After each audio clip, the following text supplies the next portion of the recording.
The cocaine and the money laundering. Who are you covering? Look, I can imagine you're the stuff for this better than you. Can you stop let being a him nuisance. Okay. I can imagine you're the stuff for Okay. You stated categorically that you are going to tell it.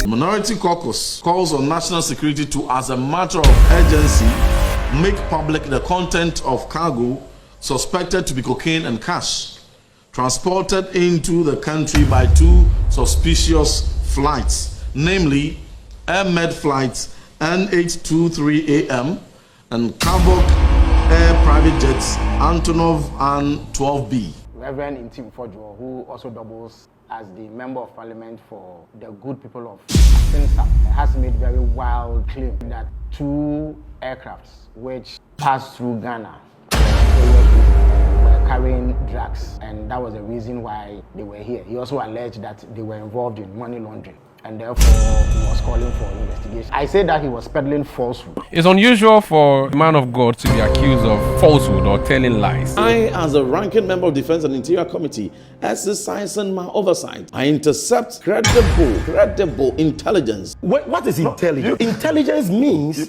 you have received credible information about the existence of facts or a certain situation, and you are saying that because of that, you think that these aircrafts which arrived in Ghana were used to smuggle illicit substances. You made mention of cocaine, you made mention of cash relative to money laundering and so on. Truth is that two aircrafts with completely different purpose.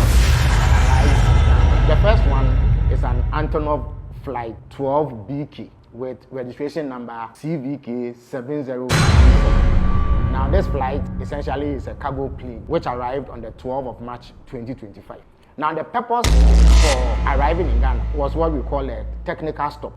It was loaded with oil drill equipment and lubricant oil, which was contained in jerrycans. A replacement aircraft, URCEZ, with registration number CVK 7007, was brought in the aircraft that was damaged remained here for 13 days. That is between 12 March and 25th March 2025. After it had been inspected by aviation security, officials of the Narcotic Control Commission, officials of National Security and National Intelligence, no contraband or unlawful commodity were found on the aircraft. The board chair of Ghana Airports Company, you know the practices at the aviation. When an airline lands and whether it's coming for maintenance or it's coming to replace, do we have, this whole thing filming, or did they have some intelligence that something was going to happen to stage that they came and inspected it?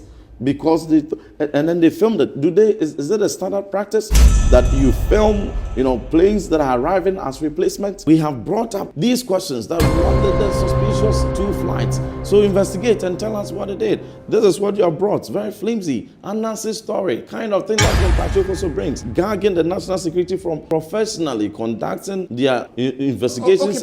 You'll be prosecuted because you are not above the law. And a federal market will not be able to save you from accountability in this case.